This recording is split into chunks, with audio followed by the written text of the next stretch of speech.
ನಮಸ್ಕಾರ ಸ್ನೇಹಿತರೆ. ಇವತ್ತು ನಾವು ನನ್ನ ಯೂಟ್ಯೂಬ್ ಟ್ಯುಟೋರಿಯಲಲ್ಲಿ ನಿಮಗೆಲ್ಲರಿಗೂ ಮೊಬೈಲಲ್ಲಿ ಹೇಗೆ ಥಂಬ್ನೇಲ್ನ ಕ್ರಿಯೇಟ್ ಮಾಡಬೇಕು ಅಂತ ಹೇಳ್ಕೊಡ್ತೀನಿ. ಹೌದು, ನೀವು ನಿಮ್ಮ ಯೂಟ್ಯೂಬಲ್ಲಿ ಏನಾದರೂ ವೀಡಿಯೋಸ್ ಅಪ್ಲೋಡ್ ಮಾಡ್ತಾಯಿದ್ದೀರಾ, ಥಂಬ್ನೇಲ್ ಅನ್ನೋದು ತುಂಬ ಇಂಪಾರ್ಟೆಂಟ್ ಆಗುತ್ತೆ. ಥಂಬ್ನೇಲಿಂದನೇ ತುಂಬ ಜನಕ್ಕೆ ನಿಮ್ಮ ವೀಡಿಯೋನ ಓಪನ್ ಮಾಡಿ ನೋಡುವಂಥ ಒಂದು ಆಪರ್ಚುನಿಟಿ ಸಿಗುತ್ತೆ. ಅದಕ್ಕೋಸ್ಕರ ನೀವು ಎಲ್ಲೆಲ್ಲೋ ಹೋಗಬೇಕಾಗಿರೋದು ಬೇಕಾಗಿಲ್ಲ. ಈ ವಿಡಿಯೋನ ಜಸ್ಟ್ ಕ್ಲಿಕ್ ಮಾಡಿ ಈ ರೀತಿ ಕ್ರಿಯೇಟಿವ್ ಆಗಿರುವಂಥ ಥಂಬ್ನೇಲ್ಸ್ನ ನೀವು ಕ್ರಿಯೇಟ್ ಮಾಡ್ಬೋದು, ಅದು ಕೇವಲ ನಿಮ್ಮ ಮೊಬೈಲ್ ಮುಖಾಂತರ.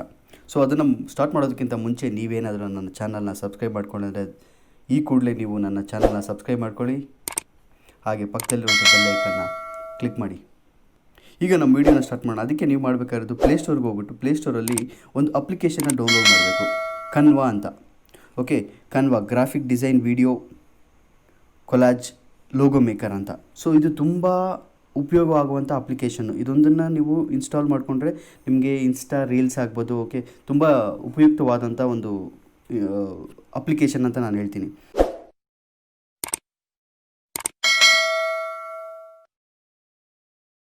ಈ ಅಪ್ಲಿಕೇಶನ್ ಲಾಗಿನ್ ಆದಮೇಲೆ ನೀವು ಮಾಡಬೇಕಾದ್ರೆ ಕೆಳಗಡೆ ಬಂದರೆ ನಿಮಗೆ ಇಲ್ಲಿ ಯೂಟ್ಯೂಬ್ ಥಂಬ್ನೇಲ್ಸ್ ಅಂತಿರುತ್ತೆ. ಇದನ್ನು ಸೆಲೆಕ್ಟ್ ಮಾಡಿಕೊಂಡ್ರೆ ನಿಮಗೆ ತುಂಬ ಫ್ರೀ ಆಗಿರುವಂಥ ಥಂಬ್ನೇಲ್ಸು ಸಿಗುತ್ತೆ. ನಿಮಗೆ ಇಷ್ಟವಾದಂಥ ಥಂಬ್ನೇಲ್ನ ನೀವು ಅಪ್ರಾಪ್ರಿಯೇಟ್, ನೀವು ಯಾವ ಯೂಟ್ಯೂಬ್ ವೀಡಿಯೋ ಮಾಡ್ತೀರೋ ಅದಕ್ಕೆ ತಕ್ಕಂತೆ ನೀವು ಆ ಒಂದು ಥಂಬ್ನೇಲ್ನ ಸೆಲೆಕ್ಟ್ ಮಾಡ್ಕೊಳ್ಳಿ.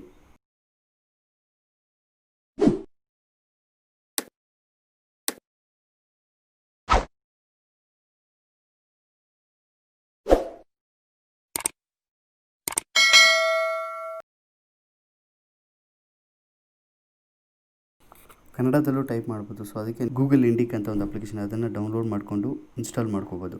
ಅದಾದಮೇಲೆ ನೀವು ಇಂಗ್ಲೀಷ್ ಇಂಡಿಕ್ ಲ್ಯಾಂಗ್ವೇಜಸ್ ಅಂತ ಸೆಲೆಕ್ಟ್ ಮಾಡ್ಕೊಂಡಾಗ ಕೀಬೋರ್ಡು ಕನ್ನಡಗೆ ಚೇಂಜ್ ಮಾಡೋದು.